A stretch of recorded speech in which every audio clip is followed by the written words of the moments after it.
अनुराग जी, आपकी पार्टी के नेता ने बहुत ही पॉलिटिकली करेक्ट चिट्ठी लिखते हुए कहा दैट मैं नहीं आऊंगा।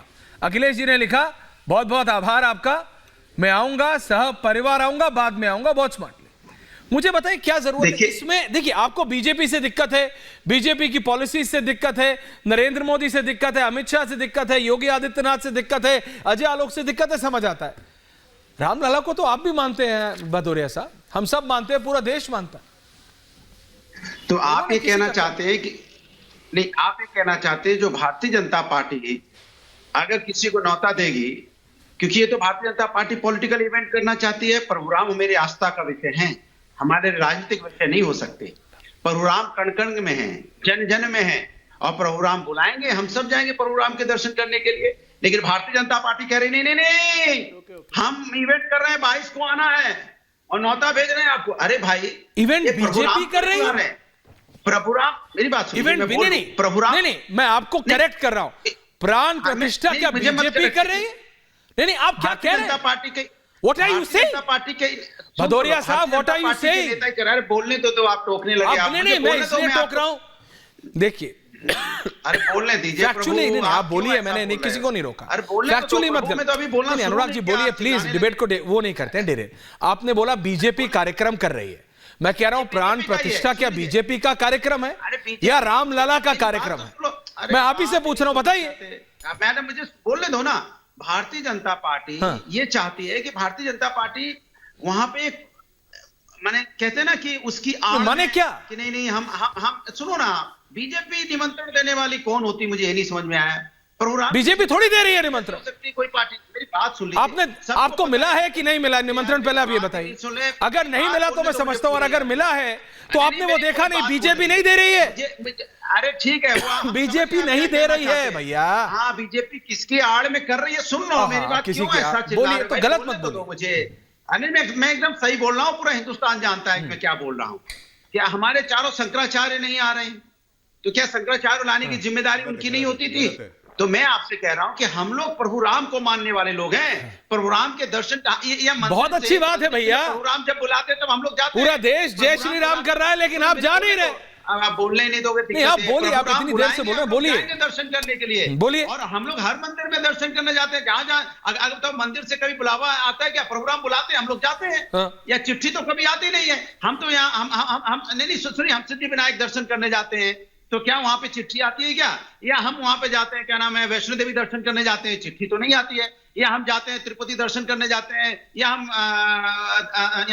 दर्शन करने के लिए मथुरा जाते हैं, कौन सी चिट्ठी आती है? आप समझ नहीं, जनता पार्टी एक नहीं, भारतीय जनता पार्टी 500 साल से भी ज्यादा के बाद नहीं, अनुराग जी मेरी बात पूरी होने दीजिए। नहीं, हो गई आपकी। सुनो, उसको पता है कि भारतीय जनता पार्टी यहाँ देश के अंदर में विकास की राजनीति नहीं कर पा रही है, महिला की समस्या का समाधान नहीं कर पा रही है। बीजेपी से दिक्कत करो, बीजेपी का विरोध करना है करो, वो आपका अधिकार है। रामलला का विरोध किस लिए? मेरा सवाल ये है, मेरा सवाल, बीजेपी का विरोध आप आज कर रहे हैं, कल करते थे, कल भी करेंगे, कोई दिक्कत नहीं, आप करते रहिए, जनता जवाब देगी। रामलला का विरोध किस लिए? विनीत गोयन का प्रभु राम का विरोध कोई नहीं कर रहा है। आप कर रहे हैं, मेरे आस्था का विषय है, कोई नहीं कर रहा है। तो फिर क्यों नहीं जा रहे हैं आप? क्यों नहीं जा रहे हैं आपके नेता? एजेंडा चला रहे हो। Why is Akhilesh Yadav not going? हम जाएंगे। No, you tell me. क्या बात कर रहे हो आप? प्रभु राम का विरोध करें, झूठ क्यों फैलाते हो? बीजेपी की तरफ से बोल रहे हो। मैं क्या फैला रहा हूं? आपके नेता ने चिट्ठी लिखी है कि वो नहीं जाएंगे। हम जाएंगे। आपके नेता ने चिट्ठी लिखी है वो नहीं जाएंगे। नहीं, आपके नेता ने चिट्ठी लिखी है। ओनली 3 people, अनुराग भदौरिया, मैं Vineet. Thank you very much. बातें मत करो। नहीं अनुराग भदौरिया जी, आप बेकार एजेंडा चलाना चाहते हो। सुनिए, ये एजेंडा बोलने से एजेंडा नहीं होता। वो चिट्ठी आपने अगर पढ़ी है कि नहीं अनुराग, वो चिट्ठी आपने पढ़ी है कि नहीं पढ़ी है? आपके नाम के आगे प्रोफेसर लिखते हैं आप प्रोफेसर है। प्रोफेसर साहब, चिट्ठी पढ़ी है अपने नेता की कि नहीं? आप झूठ बोल रहे हो नेशनल चैनल पे। क्या झूठ बोल रहा हूँ? झूठ बोल रहे हो। क्या झूठ बोल रहा हूँ? बोलिए, एकदम झूठ बोल रहे हो। क्या झूठ बोल रहा हूँ? चलो प्रूव मी रॉन्ग।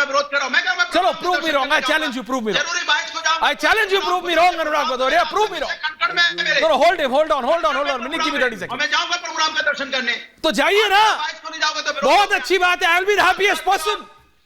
आप समझिए, बीजेपी का विरोध, विनीत गोयनका का विरोध, अजय आलोक का विरोध, ठीक है, तो समझ रहा हूं। आप समझिए, किसी के भी आराध्य का विरोध क्यों करना है? किसी के भी आराध्य का विरोध क्यों करना है? प्रभु श्री राम आ रहे, बहुत खुशी की बात है साहब। प्रोग्राम अनुराग का जी, दर्शन करना आप है, खराब आप मत जाइए। मानिएगा, आप प्रोफेसर सभी है जाइए। विनीत गोयनका, मैं आ रहा हूं आपके पास, लेकिन Anurag ji you are making a mockery of yourself. आज आप अपनी आप मॉकरी बना रहे हैं, आप अपना मजाक खुद उड़ा रहे हैं। आई एम सॉरी टू से, मैं खुद बहुत दिनों बाद आज ये शो कर रहा हूं अर्णब जी का, लेकिन मैं आपको बता रहा हूं खुद अपना मजाक बना रहे हैं। देवकी नंदन जी जुड़ रहे हैं, लेकिन मैं विनीत गोयनका जी का जवाब ले रहा हूं और फिर 1-on-1 देवकी नंदन जी के पास जा रहा हूं। विनीत जी, विनीत गोयनका एंड सरवर साहब in the studio 1-on-1। Thank you very much. Aishwarya ji, आपको राम राम, सरवर साहब को रखिए। को पैनलिस्टों को राम राम और दर्शकों को भी राम राम। 5-7 साल की गुलामी, 500 साल का जो हमारा अपमान देवकी नंदन जी, मैं 30 सेकंड में आ रहा हूं आपके पास। ठीक करने का समय आया है, देवकी नंदन जी 30 सेकंड में आ रहा हूं आपके पास। जिसको जी। इंग्लिश में कहते हैं करेक्टिंग द हिस्टोरिकल रॉन्ग। जी। ये जो इतिहास में गलत हुआ था हाँ। उसको सुधारने का समय आया है। देवकी नंदन जी को लाइए। सुधारने का समय कोई हिंदुओं का नहीं है। इसमें जो साथ है वो देखिए, इकबाल अंसारी जो वहां का लिटिगेंट थे इस केस में, वो भी साथ में है, वो भी फूल बरसा रहे, वो भी मॉडल लेके चल रहे हैं। आप समाजवादी पार्टी से 30 सेकंड में आ रहा हूं देवकी आएंगे नंदन मंदिर के लिए। हाँ। अखिलेश जी जो आज उनके नेता है, उनके 30 सेकंड। अब्बा मुलायम सिंह जी ने गोली मारी थी निहत्थे कारसेवकों के सिर में गोली मार मेरे को रखिए। शरीर को सरयू में बहाया था। जी। क्या हम ये भूल गए हैं बात को? कोई नहीं भूल सकता विनीत जी। नंबर 2, इनका तो राम को विरोध था ही, कांग्रेस का राम का विरोध था, उन्होंने कहा कि राम मिथ्या है। बिल्कुल। तीसरा, केजरीवाल जी ने राम का विरोध कहा कि उनकी नानी ने कहा कि हॉस्पिटल बने। नहीं, अभी सब लाइन पे आ विरोधी गए। है, ये राम विनीत, विरोधी वापस आऊंगा है, आपके ये पास। मंदिर के प्रतिष्ठा के विरोधी नहीं है, ये हाँ। राम विरोधी है। Haven't you submitted Devki Nandan ji and me। Application? मुझे बताइए भदौरिया साहब, क्या आपने गोली मारी थी कि नहीं मारी थी? ये मानेंगे साल नहीं। के कोठारी देवकी नंदन ठाकुर जी मेरे साथ जुड़ रहे हैं लाइव। सिर में गोली मारी आपने। बहुत बहुत धन्यवाद देवकी नंदन जी समय निकालने के लिए। ये बहुत क्लियर है। देवकी नंदन जी राजनेता राजनीति करते हैं, विनीत में आऊंगा आपके पास वापस। देवकी नंदन जी, राजनेता राजनीति करते हैं, उनका काम है, वो एक दूसरे का विरोध करते हैं, उनका काम है। लेकिन मेरे को यह उम्मीद थी, और सिर्फ भारत में ही नहीं दुनिया भर में बसे भारतीयों की, मैं सिर्फ हिंदुओं की नहीं, मैं हर एक भारतीय का कह रहा हूं कि राम मंदिर के विषय पे तो सब एक साथ आ जाएंगे। जब इस तरह की टिप्पणियां देखते हैं ना कि रामलला के ऊपर, कभी समय के ऊपर क्यों हो रहा है, किस लिए हो रहा है, मैं जाऊंगा, मैं नहीं जाऊंगा, मैं जाऊंगा लेकिन बाद में जाऊंगा, ये सब किस लिए?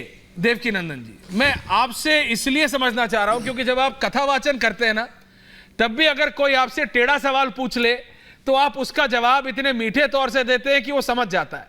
आज जरूरत है आप जैसे और आपके कथावाचन की, कि हमारे राजनेताओं को भी समझ आए देवकी नंदन जी कि आखिरकार ये कोई राजनीतिक कार्यक्रम नहीं है, ये हर एक भारतीय का कार्यक्रम है। Only Devaki Nandan Thakur ji, full frame. Thank you very much. Aishwarya ji प्रणाम। मैं आपके सभी व्यूअर्स को बहुत बहुत शुभकामना देता हूं कि 22 जनवरी को भगवान श्री राम पधार रहे हैं और ये हम सब सनातनियों के लिए 500 वर्ष का वनवास समाप्त हुआ है। मैं यहाँ पर अयोध्या में इस समय राम कथा कर रहा हूँ जी। सुबह 10:30 बजे से 1:30 बजे तक मेरी कथा है और भजन संध्या पार्क में कथा है और आज सुबह से प्रारंभ हुई। और जब मैं कथा प्रारंभ कर रहा था जी तो मेरे जो शरीर में रोमावली है वो पुलकित हो गई थी और मेरे आंखों में आंसू आ गया था। वो इसलिए आ गया था कि भगवान श्री राम ने त्रेता युग में मात्र 14 वर्ष का वनवास काटा था, परंतु हम लोगों सनातनियों के अकर्मण्यता के कारण या कहें कुछ परिस्थितियों के कारण भगवान श्री राम को 500 वर्ष का वनवास सहन करना पड़ा। और अब जब ये समय आया कि हमारे पूर्वजों ने बलिदान दिए, कुछ लोगों को सरयू में डुबा दिया गया, कुछ लोगों को मार दिया गया, कुछ लोग और वो सपने को देखते देखते अपने शरीर को पूरा कर गए जी। तो अब उन लोगों को जो सौभाग्य नहीं मिला वो हमें मिला है।